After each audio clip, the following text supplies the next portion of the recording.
Bien, una vez más en el coloquio de Matemática Aplicada de la Escuela de Matemática de la Universidad Nacional. Hoy tenemos el placer de tener con nosotros a Santiago Núñez Corrales, desde Illinois. Él nos va a hablar de la simulación multiagente estocástica para mitigar efectos del COVID-19 en Ullmarch-Champaign, que es la facultad donde está Santiago.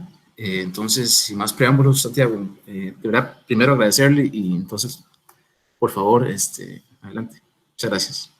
Más bien, gracias por invitarme. Lo primero es, ¿ven bien la pantalla? Sí, correcto.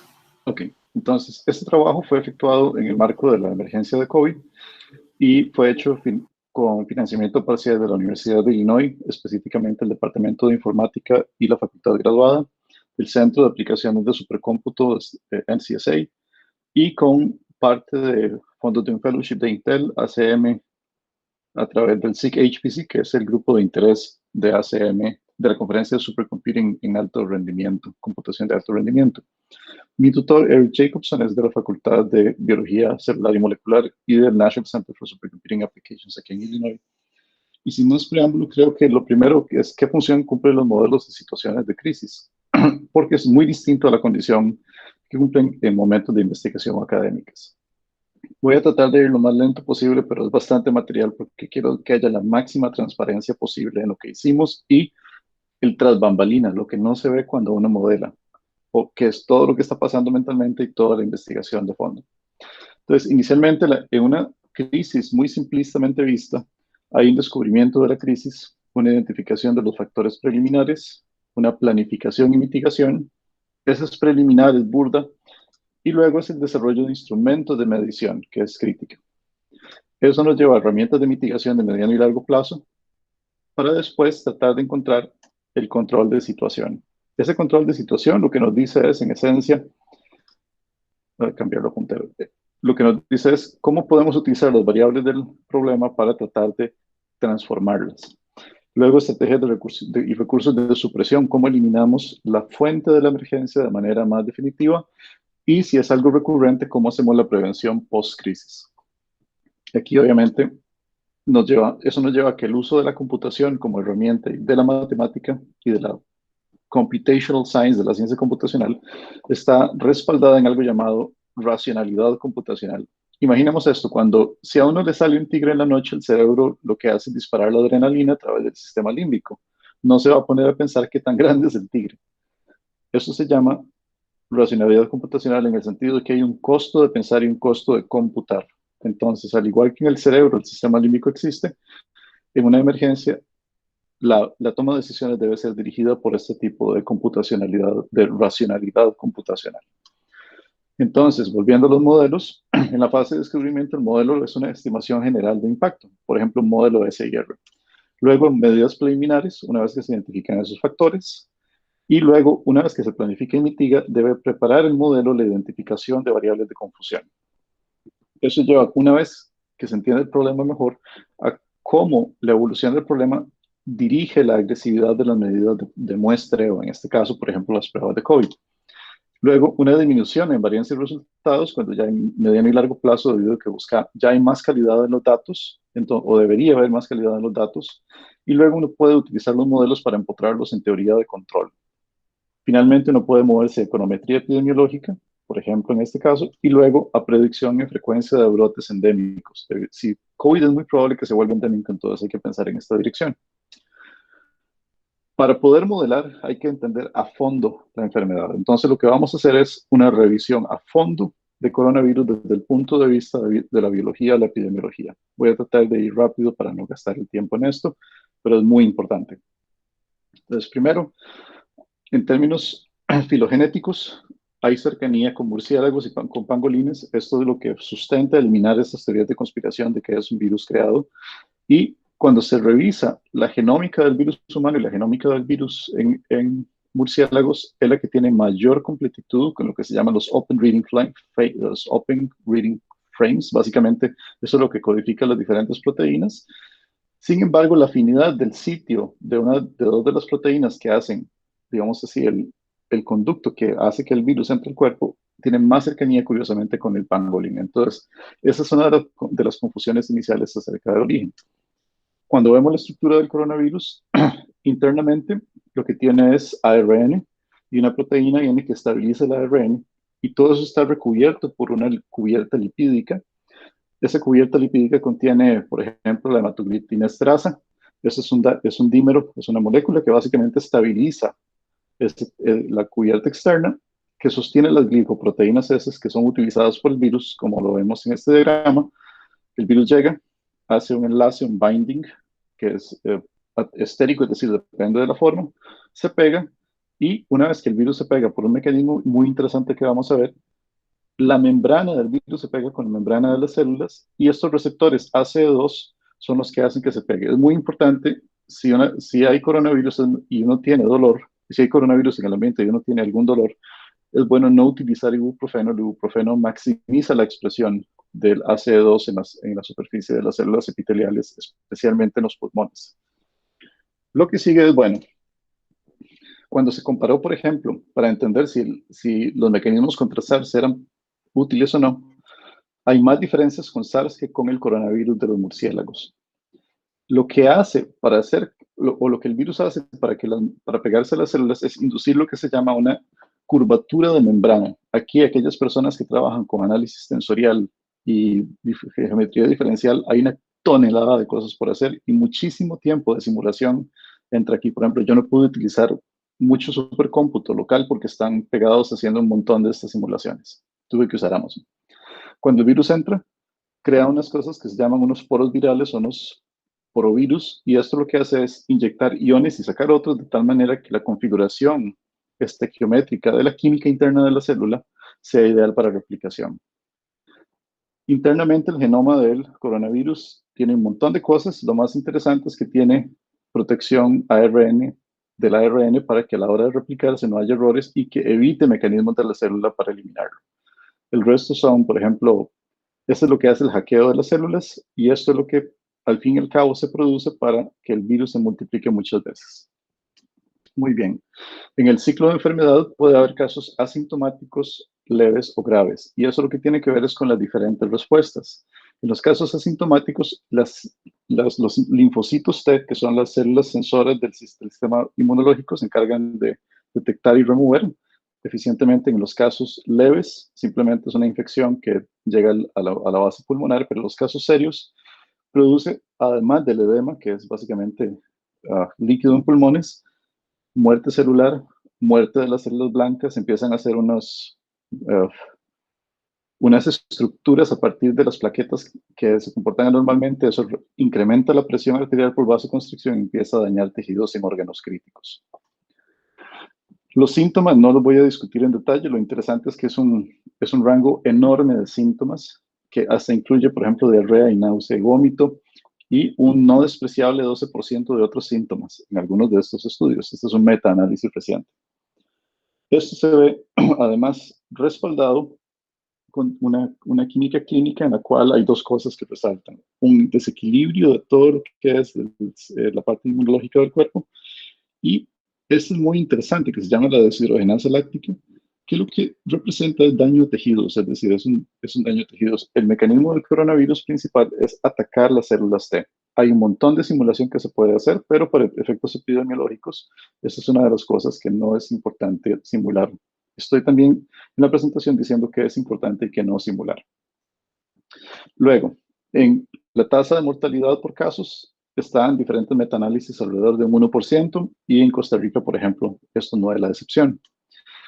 Las condiciones en personas hospitalizadas dependen de la edad, principalmente con respecto a su severidad, y principalmente entre 65, más de 65 años, lo que vemos son hipertensión es el factor más importante, y en la gente más joven, obesidad tiende a ser lo más importante, por lo menos en datos iniciales.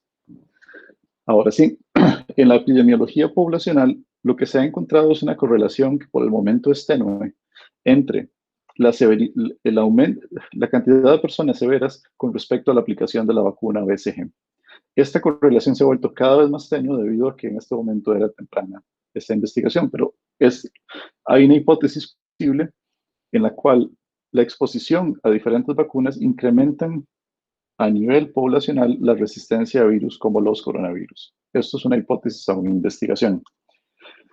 Otras hipótesis es que debido a las dificultades en infraestructura en países como América Latina o en algunos países de Asia, eso limita la capacidad del virus de transportarse. Esto es bastante, se está estudiando con muchísima fuerza aquí en la Universidad de Illinois, en dos de los programas, y parece que se mantiene esta hipótesis. Ahora, otra hipótesis que había es que el coronavirus podría mitigarse más suavemente o podría mitigarse en climas más calientes. Sin embargo, estos eran datos preliminares y estos datos dependían solamente de las tendencias de viaje entre países, y los países del sur global tienen generalmente condiciones de vida que reducen la proporción de personas que viajan. Así que esta hipótesis puede ser desechada. Con respecto a una sola persona que tiene el coronavirus, se han hecho estudios a través de PCR cuantitativo para determinar cuál es la carga viral que empieza a lanzar la persona para ser infectiva. En los datos más recientes que tengo, estos son de hace unos 3 meses, los más recientes, va del 1.8 días a 6 días, es donde la carga viral es más efectiva para infección, para hacer una exposición a otras personas. Con respecto a la distribución del periodo de incubación, alrededor de los 14 días, el 99% de las personas que son sintomáticas muestran los síntomas. Esto explica las 2 semanas de confinamiento, porque es donde la gran mayor parte de personas que son sintomáticas lo van a hacer. Sin embargo, cuando se hacen los análisis serológicos, se encuentra que la proteína IgG está asociada a casos asintomáticos. Y eso entonces obviamente nos dice que los tests que se hacen van a tener diferentes efectividades. Si es ARN, es el que tiene mayor rango de detección, que es el PCR y las pruebas LAMP. El IgM es la proteína o el antígeno que se empieza a expresar cuando el cuerpo pelea con el virus, y cuando se empieza a crear inmunidad se expresa la IgG. La IgG puede usarse luego para tamizaje o revisión posterior. En el caso del PCR, lo más importante es extraer el ADN, es un proceso que generalmente requiere un termociclador y es costoso. Y en el caso de los anticuerpos, del uso de anticuerpos, eso es básicamente serología, se utiliza el enlace molecular para hacer detección a partir de sangre. El problema es que estas tienen baja sensibilidad y todavía la especificidad no es tan buena como el caso del ARN. Sin embargo, para eliminar los pasos complicados del PCR, existe una técnica que se llama LAMP, en el cual se utiliza amplificación isotérmica. La amplificación isotérmica básicamente se pone la muestra entre 65 y 95 grados en un equipo bastante sencillo con reactivos que se pueden fabricar localmente. Y, por ejemplo, mi universidad hace de 17 a 20,000 pruebas diarias para toda la población. Ya yo recibí 3 de estas pruebas en las últimas 2 semanas. La ventaja es que es visual. Si uno tiene el virus, es amarillo; si no lo tiene, es morado. Y no requiere la interpretación del termociclador, que es complicada. Ok. Hablando de pruebas, generalmente se dirigen por sintomatología. Cuando la tasa de positividad es mayor a un 10%, son reactivas. Cuando están entre un 1% y el 10%, son un diagnóstico proactivo. Y cuando la tasa de positividad baja a un 1%, es que ya se llega a la fase de tamizaje masivo. Y esto correlaciona con la fase de la epidemia en donde está. Entender esta fase epidémica determina si el modelo que uno va a ser efectivo o no en esa fase, si se utilizan otras cosas. Cuando hay pocas pruebas, uno puede usarle pocas pruebas, pero solo hay pruebas PCR, uno puede utilizar la estadística para hacer pool sampling. En Ruanda esto lo que ha logrado es disminuirla o mitigar la situación con cantidades de pruebas semejantes a las que hace Costa Rica, por ejemplo. Cuando tenemos tests que son como el LAMP, que se pueden aplicar un poco más masivamente, uno lo que quiere es disminuir la cantidad de falsos negativos, gente que la prueba dijo que no tenía el coronavirus, pero que va a infectar a los demás. Para eso uno puede utilizar múltiples pruebas, y esas múltiples pruebas, uno lo que quiere no es la conjunción, que va a disminuir la sensibilidad, porque esto está entre 0 y 1 cada uno de estos, sino que lo que quiere es algo aditivo. Entonces, por ejemplo, supongamos que una prueba tiene un 5% de sensibilidad o un 50% de sensibilidad. Si hacemos 2 pruebas, lo aumentamos a un 75%. Pero el problema es que si la prueba además tiene una especificidad de un 50%, baja a un 25%. Esto lo que va a hacer es decir que más personas tienen el virus aunque no lo tienen. Aún así, lo que hace es bajar la densidad de posible gente infectiva, pero tiene problemas. Esto no es sostenible para la economía. Lo que uno realmente quiere son pruebas que sean muy, muy, muy sensibles, de tal manera, con alta sensibilidad, y que tengan una especificidad que al escalarla no se vea tan afectada. Entonces, con esto ya tenemos todo lo necesario para entender el proceso de modelado que hicimos. Entonces, el modelo que nosotros hicimos, debido a que aquí la coordinación con la entidad de salud es bastante sencilla a nivel del condado, queríamos algo que sirviera para planificación y mitigación, pero utilizando los datos de la universidad se puede hacer para mejores herramientas de mitigación, un poco de control y estrategias y recursos de supresión. Entonces, el principio central de nuestro trabajo es múltiples modelos, múltiples escenarios y un consenso variable.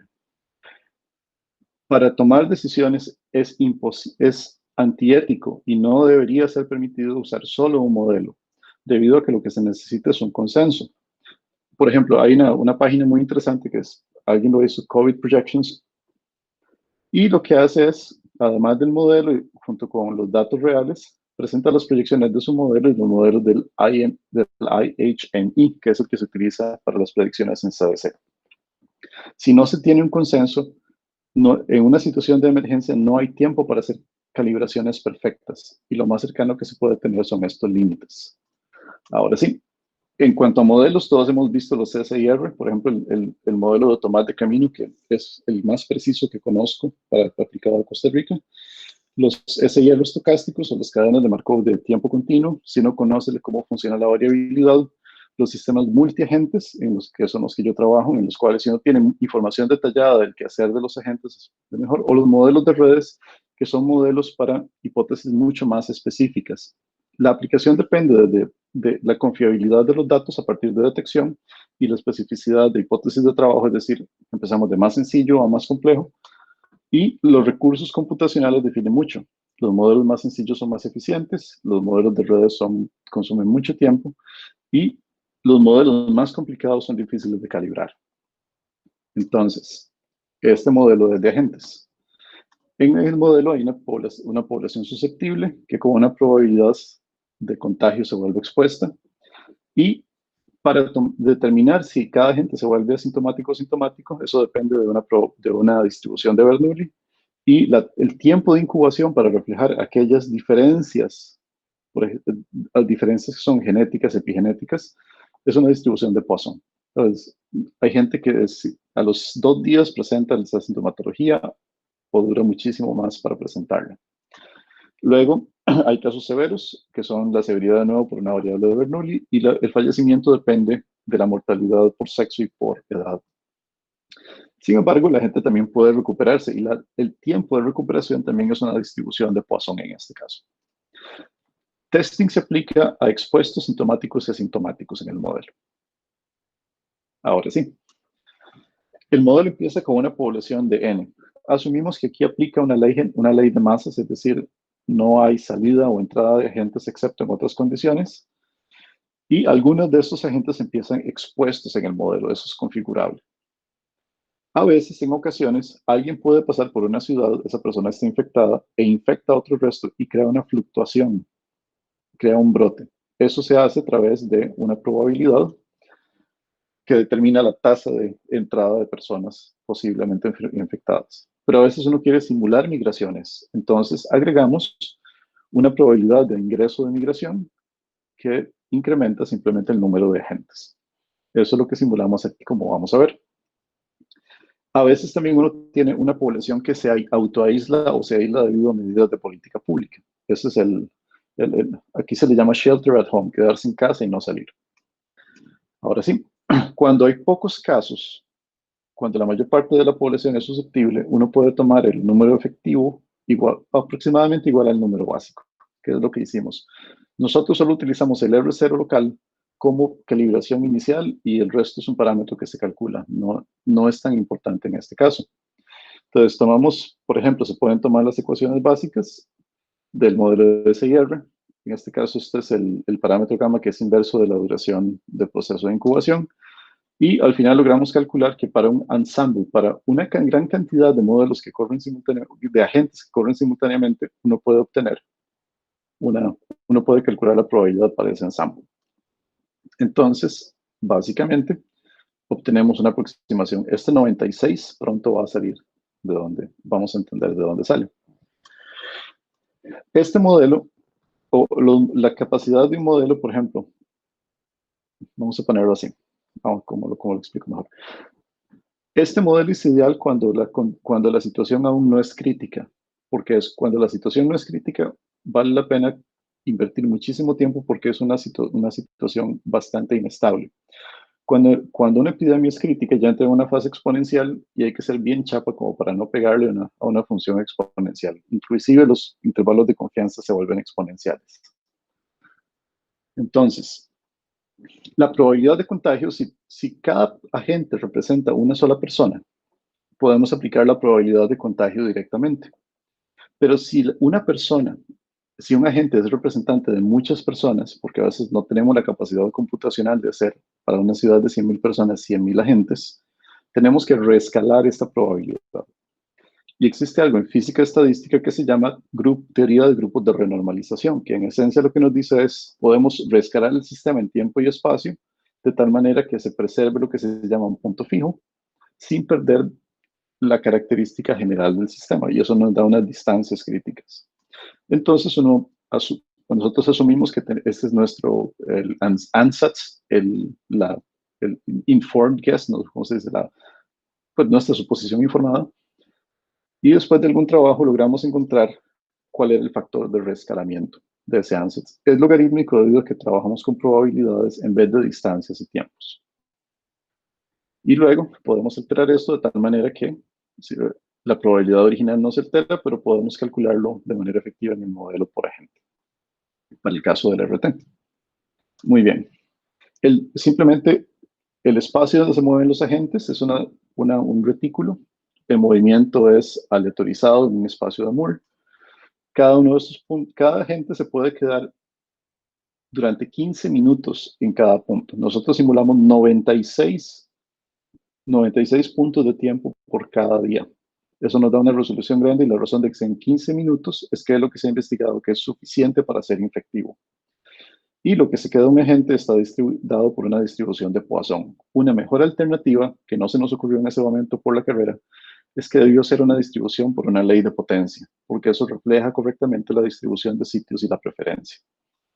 Sin embargo, hicimos la prueba y no varía tan sustancialmente. Este dominio además es un toroide porque hablamos para comunidades cerradas. Este modelo puede complementarse con entrada y salida de otros agentes, pero está dado para ciudades pequeñas que son relativamente aisladas. Y lo más importante ahora es que la densidad de población podemos aproximarla como número de agentes por cantidad de filas y columnas, y la movilidad es un factor que determina la distribución de modos de transporte. Nosotros usamos Google Mobility para hacer las cosas en la ciudad y aproximarlas. Entonces, el RT obviamente se vuelve proporcional a la densidad de población y uno termina con la expresión final para hacer el cálculo del RT, que de nuevo es una variable de salida.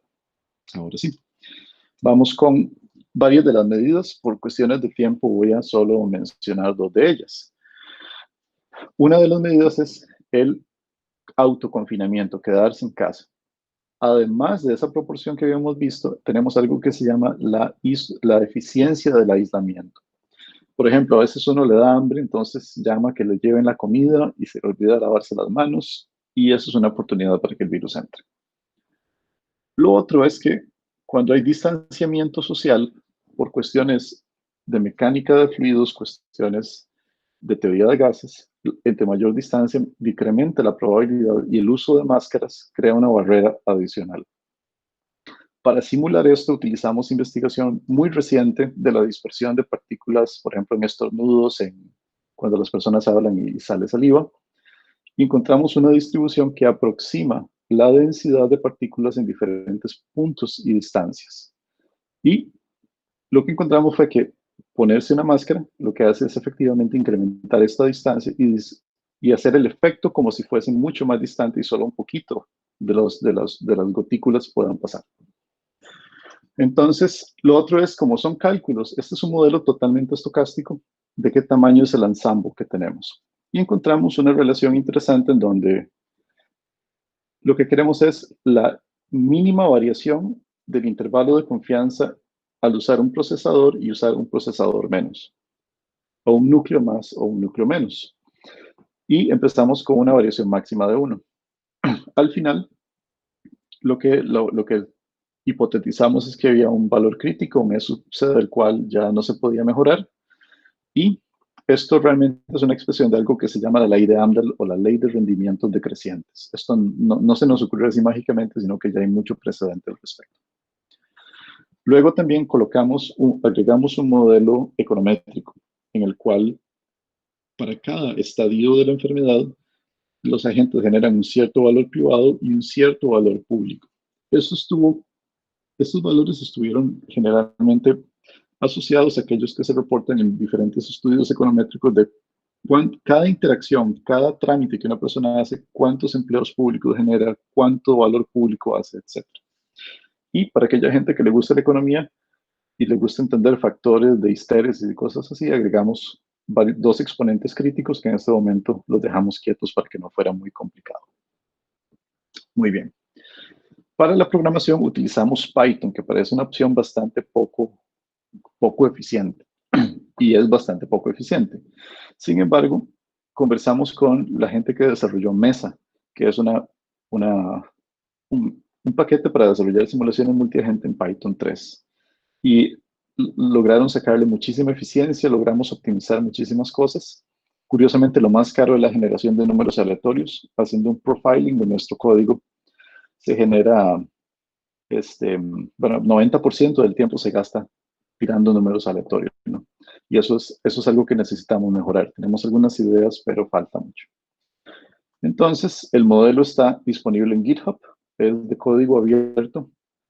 Lo siguiente que voy a decir es una opinión muy personal, que en situaciones de emergencia, y más cuando el código dirige decisiones públicas, el código debe ser abierto y no hay condición de propiedad intelectual que valga en ese caso. Entonces, también hicimos un dashboard. Este dashboard es para ayudarle a las personas tomadoras de decisiones a tener intuiciones de qué pasa si mueven tal parámetro u otro. Pero les decimos, esto no sirve para tomar decisiones. Eso es para que ustedes entiendan la dinámica y cuando ocupen tomar decisiones, pueden utilizar un script que llama a una máquina con múltiples procesadores. Y bueno, al final cada uno de esos parámetros es transparente y lo que quisimos es hacer algo suficientemente fácil de configurar para que comunidades que no tienen muchos recursos económicos o que son pequeñas, digamos, aquí hay pueblitos que son 300 personas, 1000 personas, y apenas quien está de alcalde o alcaldesa le toca hacer de todo. Entonces, por lo menos que si hay alguien que ayude, que puedan configurar esto rápidamente y correrlo. Entonces, ahora sí, vamos al caso de la ciudad de Champaign-Urbana. En ese caso, en Estados Unidos, todos sabemos que es el país líder en coronavirus. Sin embargo, el estado de Illinois no está tan mal. Lamentablemente, la curva ha estado incrementando y el gobernador Pritzker es uno de los pocos que sí atiende a la información científica. De hecho, el asesor de él es de la Universidad de Illinois, se llama Nigel Goldenfeld, y el otro es Sergey Maslow. Sin embargo, la mortalidad es baja y todas las decisiones se calculan a partir de 5 modelos, donde 2 de los modelos vienen de la Universidad de Illinois, uno en Urbana-Champaign y otro en Chicago, otro de la Universidad de Chicago, otro de Northwestern y otro no recuerdo la institución. Pero entre los datos y los modelos se genera un dashboard que es lo que todos los días el gobernador observa para ver si está en verde, estamos bien. Fase 3 significa que, por ejemplo, los restaurantes no pueden abrir, sino solamente uno puede pedir comida. Fase 4 es uno puede entrar, usar máscaras y cuando se van las personas que atienden, pues se quita la máscara. En la ciudad de Champaign-Urbana, básicamente este es el condado de Urbana-Champaign. Y los lugares con mayor concentración poblacional son la ciudad de Champaign y la ciudad de Urbana. La población, cuando hay estudiantes presentes, son 132,000 personas. Pero cuando la gente se va después de verano, baja a 100,000 entre mayo y agosto. Entonces, esta ciudad son relativamente pocos casos para Estados Unidos, para otros lugares son bastantes casos, considerando la baja densidad poblacional, pero esto es de todo el condado. Entonces, en agosto 8, en su momento, Tomás de Camino y mi persona empezamos a tratar de hacer algunas cosillas de modelado para Costa Rica, pero como no se logró y los datos no se pudieron accesar, mi tutor me dice, no, tratemos de hacerlo para la ciudad. Entonces, hablamos con las dos alcaldesas y empezamos a recopilar toda la información de todas las fases, de todas las medidas de política pública. Conseguimos toda la información demográfica y con la CDC se tiene la información de mortalidad. Y lo más importante fue empezar a darnos cuenta que, por ejemplo, al ver el caso de Costa Rica con la migración desde Nicaragua, que eso me referiría al final, nos dimos cuenta que el montón de estudiantes volviendo a la ciudad con una carga infectiva más alta era muy parecida. Entonces ahí fue donde se nos prendió el bombillo de decir, vale la pena simularlo. Noten que la mayor parte de gente es joven en el campus y eso sesga muchísimo la distribución. Todo lo que hicimos fue gracias a la apertura enorme del Champaign-Urbana Public Health District, es la autoridad de salud, y ni siquiera tuvimos que firmar nada. Además de los datos públicos, tuvimos acceso a datos anonimizados de casos, datos de clínicos agregados y es, obviamente bajo el marco del trabajo desde la Universidad de Illinois. Hicimos una calibración y logramos validar esa calibración que la calibración reflejaba los datos generales del condado y del estado. Muy interesante, en este bajonazo del RT corresponde al efecto del uso de máscaras. Y esto lo estamos validando con otros grupos que están haciendo ya la investigación de campo. Los casos activos, logramos llegar a los cercanos a los casos activos que han habido acá. Lo que quisimos fue, muy importante, no replicar la situación exactamente. Eso no se puede, especialmente en una pandemia donde se están cambiando las cosas cuando las medimos. Pero queríamos dar una respuesta cuantitativamente precisa en promedio. Luego hicimos un análisis de cómo impacta el nivel de testing los sintomáticos y los asintomáticos. Y lo que vemos es que después del 50% de testing, los asintomáticos se estabilizan o decaen y los sintomáticos decaen a partir del 40% de testing. Luego, estos gráficos lamentablemente los puse muy pequeños, pero lo que se ve es que a mayor nivel de testing no solo decaen los asintomáticos, sino que la emergencia empieza a reducirse con el test. Si hacemos 100% de testing o inclusive 75% de testing, perdón, el proceso epidémico carece del pool de personas susceptibles para moverse hacia adelante. Sin embargo, esto no es sostenible debido a que hay gente que pasa por el estado o que pasa infectada y eso genera nuevos brotes. Entonces, recapitulando, en enero inicia el semestre, en marzo empieza el spring break, no sé, las vacaciones de primavera, y en vacaciones de primavera un montón de gente no volvió, debido a que se fueron a sus casas. En mayo del 2020 salen el resto de personas y lo que empezamos a ver es este modelo. La universidad ha tomado una actitud increíblemente responsable. SHIELD es la iniciativa de la Universidad de Illinois en Urbana-Champaign, que hace Santiago. todo. Sí. No, es que aquí, nada más porque están dentro, digamos, dentro del momento, tal vez Mario Villalobos pregunta si hacer muchas pruebas baja el contagio o los contagiados. Entonces, tal vez para que explique esa parte donde usted presentó las imágenes. Ok. Esa parte ahí. Muchas gracias. Ok, perfecto. Okay. Voy a nada más devolverme un segundo porque es importante, pero sí hay bastantes cosillas que faltan. Entonces, y quiero que haya discusión. Entonces, en resumen, cuando aumenta el test, lo que estamos haciendo es remover gente infectiva. La gente infectiva que es sintomática va a terminar en el hospital y va a ser aislada. La gente asintomática es la que no vemos y cuando se hace testing y el testing puede removerlos, es decir, a partir del día 1.8 al día 6, es cuando el pool de personas, el pool que el virus tiene para seguir infectando disminuye. Entonces, y se remueve la gente y se aísla a aquellas personas asintomáticas. Y simulamos esto de tal manera que pasa de no verse el final de la epidemia a tener un final en varios meses. Sin embargo, esto es, de nuevo, depende de cuánta gente infectiva llega desde afuera. Entonces, para continuar, la universidad testea a todas las personas de la universidad, a todas las personas, estudiantes y facultad, 2 veces a la semana. Si no, no nos dejan entrar a los edificios y punto. Además, hay que usar máscaras, hay una aplicación de contact tracing y el test que hicieron es un test LAMP, básicamente, con unas cosas agregadas para hacer detección de antígenos. Entonces, los modelos de Nigel Goldenfeld, que es uno de los físicos más renombrados por acá, concuerdan que en que la universidad iba a recibir gente con mayor carga infectiva. Sin embargo, la historia no estaba completa por ahí. Bueno, esta es la aplicación. Si uno no se hace la prueba 2 veces, le mandan sanción disciplinaria y deja la universidad. Ese es el nivel de preocupación y de compromiso que tiene que existir. Y ahí está toda la gente haciendo la fila. La prueba es por saliva, no es nasofaringea y tiene una sensibilidad del 85% y una especificidad del 94%.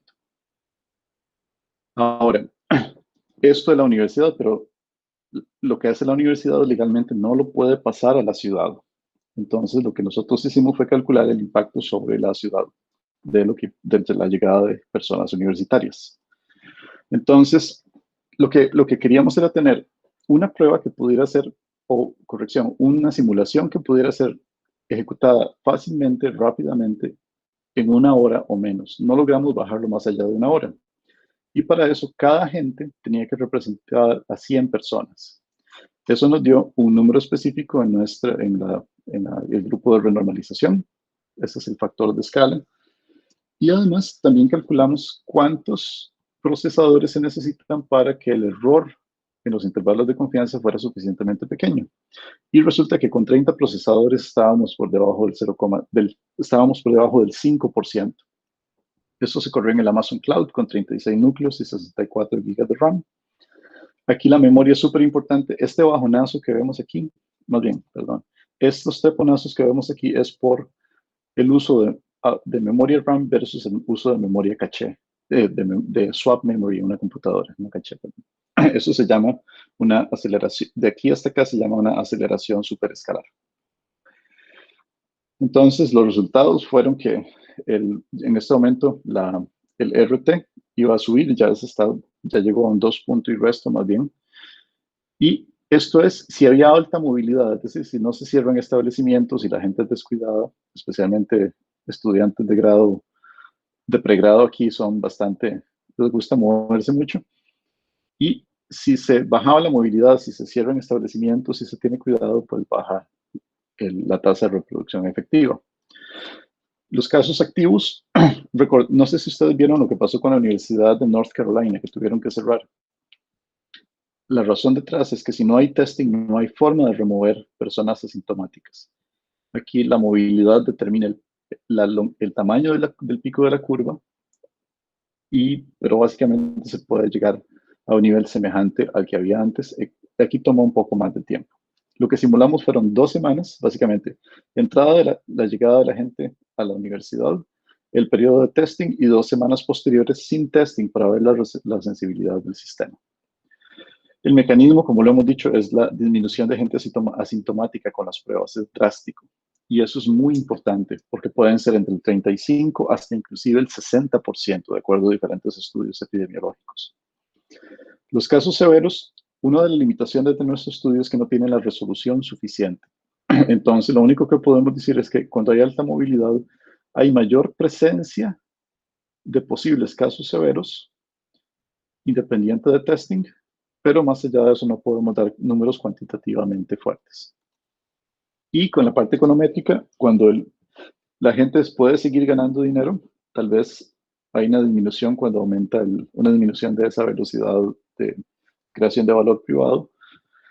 Pero en el valor público, el crear medidas como confinamiento, reducir la cantidad de ocupación de restaurantes y demás, sí tiene un impacto. Lo importante es que cuando hay alta movilidad, a pesar de las pruebas, si se vuelve a abrir, si se requitan las restricciones, se vuelve el peor caso. Se unifican todos hacia el peor caso. Cuando hay baja movilidad, el testing hace que converjamos a casos diferentes y algunos son mejores que otros cuando la epidemia, si es que llega a pasar, se vuelve un punto de crisis. Esto lo publicamos en medRxiv. En este momento estamos colocándolo en una revista y lo mandamos a las alcaldesas. La respuesta fue, bueno, además de eso, hicimos otra simulación que es qué pasa si pasábamos en estos días peligrosos de fase 4 a fase 3, es decir, en vez de abrir restaurantes para que todo el mundo entre, que solamente sea para comida para llevar y que nadie pueda sentarse y demás, porque recordemos que el virus se transmite por el aire, hay una dispersión, ese es el término correcto. Y entonces uno puede, con teoría de gases y de nuevo cinética, calcular cuánta carga viral hay en un espacio confinado. Eso nos dio que si volvemos a fase 3, disminuye la intensidad del pico y esto equivale más o menos a una diferencia de entre 700, 800 casos. Y también, ¿qué pasa si la universidad se atrasa 4 días testeando toda la gente? Bueno, crece un poquito, esos son unos 270, 200 casos, dependiendo del intervalo de confianza, y tarda un poco más en volver a una normalidad. Ahí, bueno, tuvo algún impacto de medios, eso fue interesante. Esto es una ciudad que toma muy seriamente la ciencia. Y al día de hoy ya estamos empezando a ver ese crecimiento en los casos locales, no solo de la universidad, sino casos donde la gente de la universidad que vino infectó a gente comunitaria. Entonces falta hacer mucho más análisis y hay que ver 2 semanas a ver si las predicciones tienen sentido. Entonces, para finalizar, quisiera dar unos 2, 3 minutos de observaciones sobre Costa Rica. Lo importante que creo que ya ahora entendemos es que la primera ola o la primera fase fue por personas de viajes internacionales, pero la segunda ola es por migración, que es inevitable y es una condición humanitaria que hay que atender sí o sí. Lo importante es si uno calcula la velocidad a la que el COVID se propaga por día geográficamente, desde el norte, especialmente el resto de Centroamérica, viaja a 18 kilómetros por día, viendo el patrón de difusión. Desde Panamá, por las barreras geográficas, es 0,5 kilómetros por día. Es muy, muy particular. El problema de Costa Rica es que el testing está correlacionado con el número de casos. La tasa de positividad es ridículamente alta. Significa que la cantidad de pruebas es ridículamente pequeña, pero lo que realmente dice es el CFR es alrededor de un 1% o más, lo cual es proporcional a lo que uno ve. Luego, las políticas públicas se utilizan con la terrible abstracción de martillo y danza. Esto es una sobresimplificación que no debía utilizarse de ningún tipo de política pública, sino que hay sistemas para el nivel de Costa Rica en que son más sofisticados. Eso nos lleva a un país pintado de rojo que no dice nada, y donde uno pone un pie en un lugar que está en amarillo y otro en rojo, cruzando la calle. Eso es absurdo. Lamentablemente, Costa Rica no ha pasado de la fase de planificación y mitigación, donde debería ya estar en control de situación y supresión. Sé que es un problema difícil, pero el problema básico está en la carencia de datos abiertos y en la carencia de testing a un grado suficiente, cosa que es posible porque está la expertise para hacer las pruebas LAMP en Costa Rica. Riesgos previsibles. Lo más crítico es que se está utilizando el personal médico como la primera línea de defensa. Esta gente debería ser la última, deberíamos protegerlas a toda costa. Yo estimo, estos son estimaciones hechas con otros modelos, no tengo tal vez el chance para mostrarlas. Incremento de fallecimientos a mediano plazo, consecuencias económicas, y a largo plazo un retroceso entre 2 o 3 décadas y un ajuste estructural en 5 a 10 años. No es again. Entonces, ¿qué le toca a una institución universitaria? A nivel político, abrir líneas de diálogo efectivas para que realmente el gobierno pueda recibir apoyo y deje de cerrarse. También hay una diáspora científica enorme y hay ciencia ciudadana que se puede hacer. Tomás lo ha mostrado muchísimo. Y lo más importante en este momento es incrementar las pruebas. Simplemente no hay más. La única forma de tener normalidad es tener pruebas unas 10 a 20 veces más de lo que tenemos. Con esto, agradezco muchísimo su atención y aquí termino la presentación. Quedo abierto para preguntas. Sé que es bastante, pero quería dar toda la perspectiva. Muchas gracias, Santiago. Tengo unas preguntas aquí, creo que hay una que puede decir rápidamente. Patricio, para no dejarlo por ahí, Patricio Rodríguez dice que ¿cuál es la diferencia entre modelar y simular? Y ya vamos con otra, si quiere contestar rápidamente. Un modelo puede ser, vamos a ver, la simulación implica que uno aplica unas ecuaciones de tal manera que pueda desarrollar en cada punto del tiempo o que pueda entender en cada punto del tiempo cómo se comporta un sistema. Es decir, es la instanciación de ese sistema. El modelado pasa por la parte de encontrar las ecuaciones o por resolver esas ecuaciones de una manera analítica, por ejemplo. Eso es, como dicen, tomato, tomato a veces. Lo importante es que uno pueda generar un modelo que es un conjunto de ecuaciones que tienen alguna plausibilidad empírica y que después pueda meterlo en una computadora y obtener resultados. Entonces, no sé si alguien tiene una pregunta o consulta, puede abrir su micrófono y hacerla directamente. Entonces, no sé si don Javier quiere decirla. Sí, quería preguntar sobre las pruebas LAMP, porque nosotros en la Universidad de Costa Rica estamos procurando que se pueda trabajar con las pruebas LAMP en Costa Rica y estamos haciendo varias propuestas, pero ha sido sumamente difícil obtener el financiamiento de parte de la universidad y obtener la apertura de parte de las autoridades de la caja, porque esa posibilidad de tener la muestra de saliva, no recuerdo ahorita el término médico, pero necesitamos una serie de permisos de comités éticos científicos y cosas por el estilo para el uso de esos datos. Quería saber cómo les fue a ustedes con esa experiencia de implementar las pruebas LAMP. Bueno, esa es más o menos la pregunta. Claro, no, muchísimas gracias. Básicamente, para dar una idea del protocolo que se diseñó aquí quienes aplican la prueba son hasta estudiantes. Claro, llevan un entrenamiento de la Facultad de Bioingeniería y la parte importante es que esas personas reciben a partir de ese entrenamiento también un entrenamiento ético de qué pueden hacer y qué no. Entonces, dentro del contexto de la universidad que tiene una enorme autonomía, por ejemplo, esto es para la parte universitaria, nada más, ¿verdad? No sé cómo se va a manejar en la población general, pero la parte universitaria no ha habido casi ningún problema porque es un diseño que ha unido la posibilidad de recibir clases con hacer la prueba y con las personas que aplican la prueba con su responsabilidad biomédica. Además, reciben entrenamiento, reciben el equipo correcto para que no, por ejemplo, personas estudiantes que aplican la prueba están bastante, lo único que hacen es recibir frascos, tienen mascarilla, careta, guantes y cada cierto tiempo hacen una rotación, pero no he visto una gran cantidad de problemas legales en ese sentido. Desconozco el tras bambalinas de la universidad administrativamente, eso sí. Muchas gracias. Con mucho gusto. Entonces, bueno, si no conoce esa parte, entonces la pregunta de Mario Villalobos dice el costo de las pruebas. Eso sí. Usted sí lo conoce. Correcto, porque eso sí la universidad ha hecho para todo lo de coronavirus, una serie de webinars que nos explican a todo el mundo cómo son las cosas. Las pruebas cuestan $10 por aplicación. Y esas pruebas no se le cargan al estudiante. La universidad asume el costo porque es más caro tener gente enferma que básicamente cobrarle la prueba.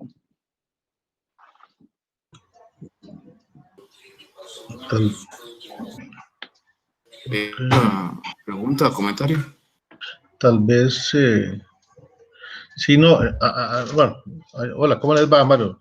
Yo soy Mario Villalobos. También está la versión de hacer pooling, que también es otra idea que se tiene acá, que todavía abarataría mucho más el costo, ¿verdad? Más en poblaciones como donde se supone que una gran cantidad de las personas no tiene el virus, ¿verdad? Entonces, si hacemos un pooling, no sé, digo, agrupamos 10 pruebas y 10 muestras y las agrupamos y hacemos una prueba, salió negativa, asumimos que todos esos 10, ahí abarataría todavía más los costos, ¿verdad? Eso está ahí. Correcto, sí, ese es, de nuevo, quien desconoce la estadística está condenado a reinventarla. Otra pregunta, a la hora de cálculo de R, que ustedes hacen un RT, ¿es el simulado o lo calculan a partir de los datos? El RT inicial, vamos a ver, ambos, lo simulamos y la calibración punto a punto se hace con respecto a los datos. No es una calibración exacta, sino que lo que se utiliza es un promedio calculado de una métrica de Fréchet, que es bastante bonita para hacer esas cosas. Sí, ahí la meme la ayuda porque yo estoy con el cuento del R, ¿verdad? Que básicamente era beta entre gamma, ¿verdad? En la versión más sencilla. Pero esos son, yo estoy haciendo unos cálculos que a partir de los datos, haciendo promedio móvil, todo queda una fórmula bastante sencilla, ¿verdad? Usando los datos reales, digamos. Ajá, ¿Tienes alguna fórmula ahí para que me pasaras, para no pensarla yo?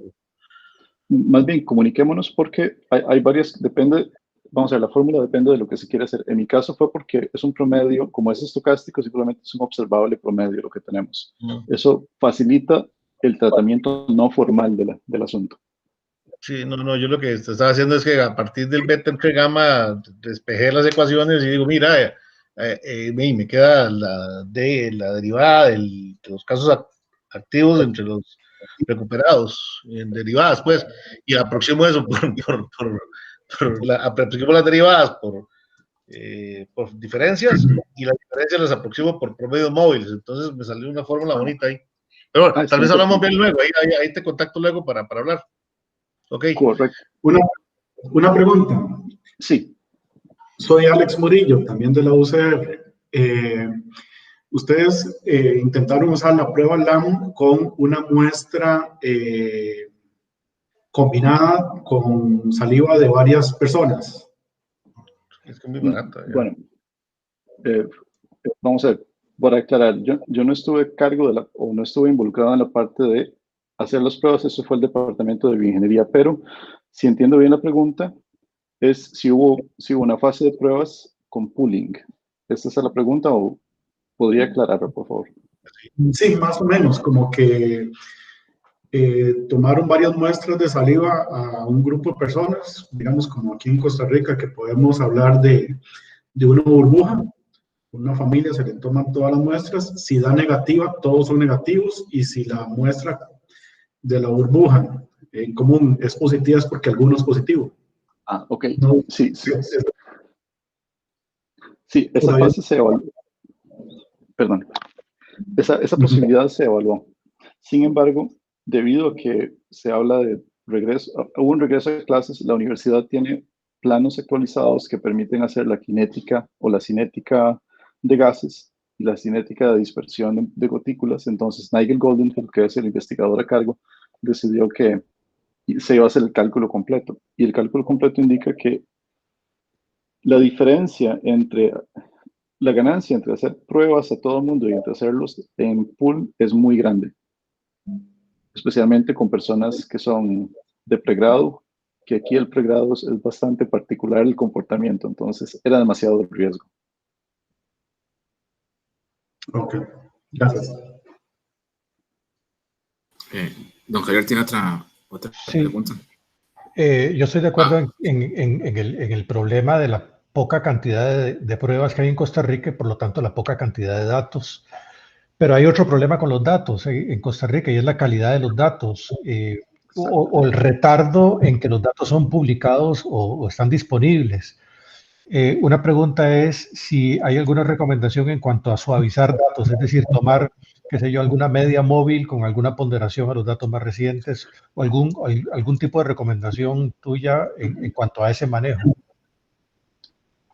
Eso es una excelente pregunta. Bueno, para poder responderla, depende del mecanismo de publicación de los datos. Por ejemplo, aquí el retraso de publicación son 12 horas. El Champaign-Urbana Public Health District tiene una plataforma que lo que quieren llegar a hacer aquí es por falta de personal. Aquí la salud pública es irónicamente mal financiada, pero lo que están tratando de hacer es que apenas un dato se confirme, entra al sistema.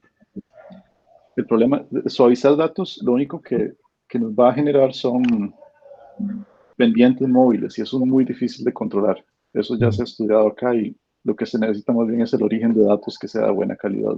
Lamentablemente parecen que hasta el momento no va a haber otra alternativa. Ok, gracias. No sé. Don Alex, no sé si tenía otra pregunta que lo interrumpí ahí. No, esa era la pregunta, gracias, Jairo.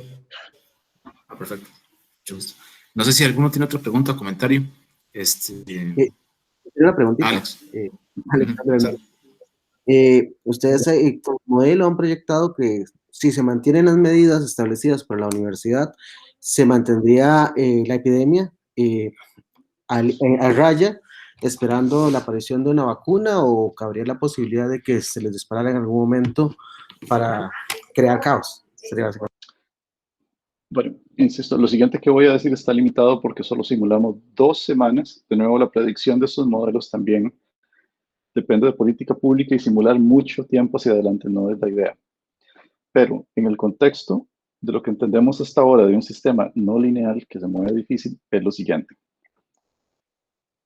Si la aplicación de pruebas, si se logra extender al resto de la ciudad, que ya hay conversaciones de la universidad con la ciudad para poder hacerlo a través de un patentamiento, que de nuevo es algo que va a ser es barato, lo que se ocupa es nada más el método, se podría lograr lo que se llama un equilibrio metaestable, llevar al virus a un nivel tal que el RT sea bajísimo, sea cercano a 0. El problema con eso es que la forma matemática correcta de tratarlo hay varias, pero la más cercana que conozco se llama First Passage Time Theory, que pregunta cuál es la cantidad de tiempo que debe ocurrir para que un evento ocurra y en este caso que este evento saque de estabilidad del sistema, es decir, que vuelva al proceso epidémico. Eso no lo hemos calculado. Sin embargo, a grosso modo, las pruebas pueden hacer que solamente ocurran brotes pequeños si se prueba a una gran cantidad se hacen pruebas a una gran cantidad de la población.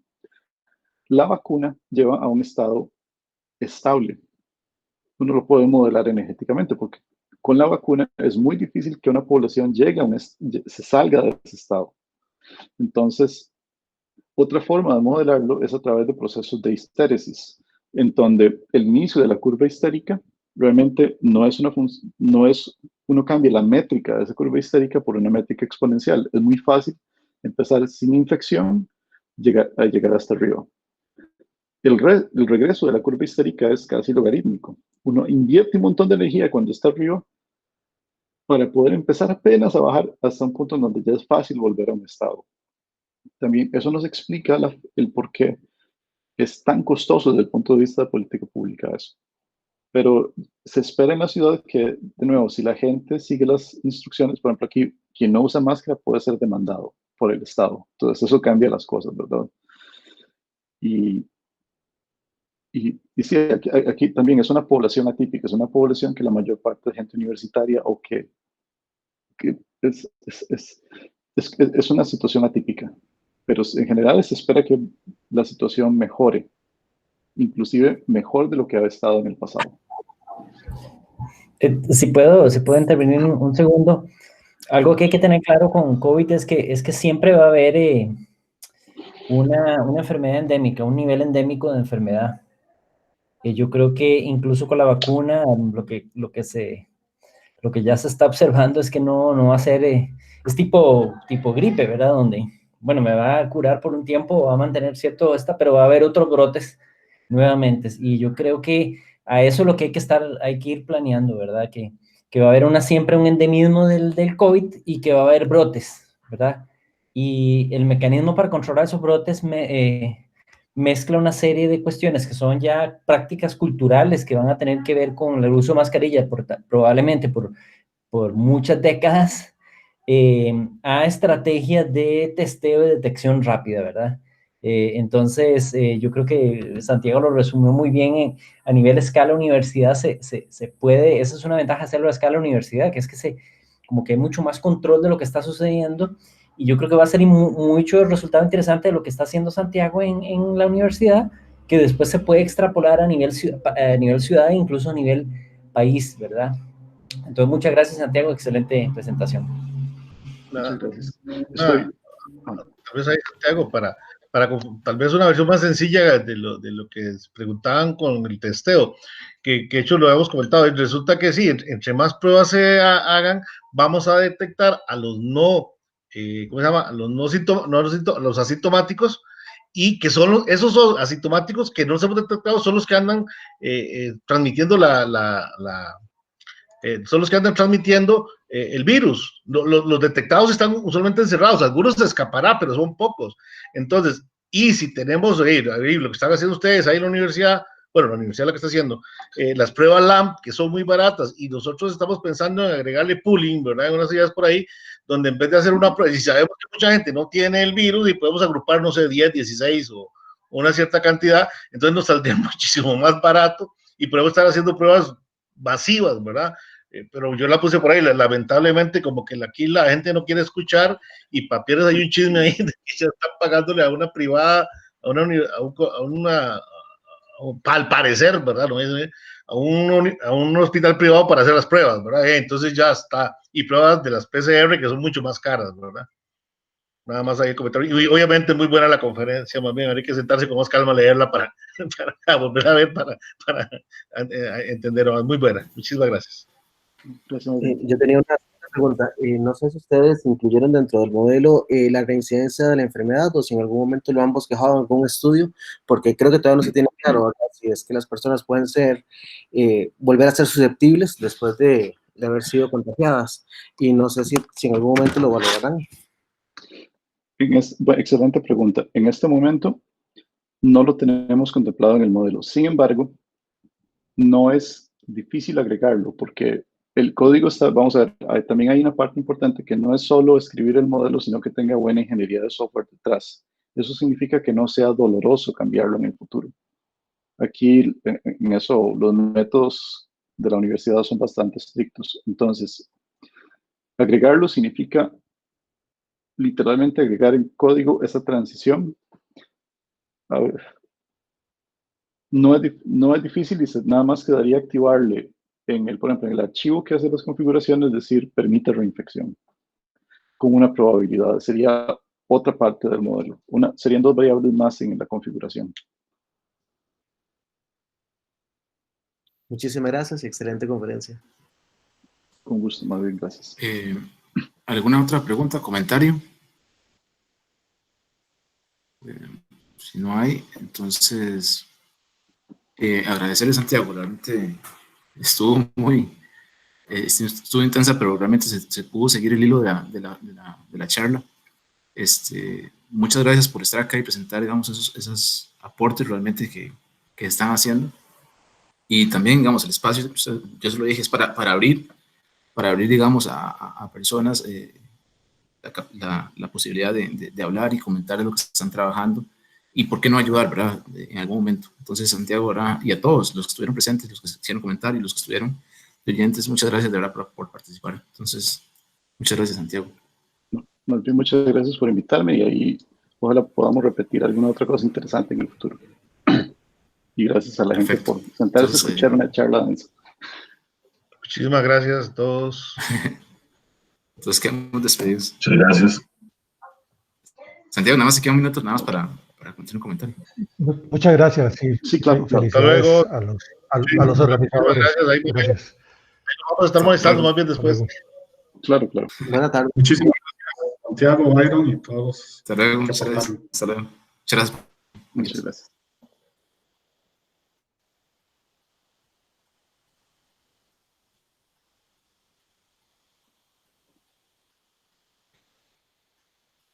Bueno, digamos, yo creo que nada más era realmente voy a parar aquí la grabación.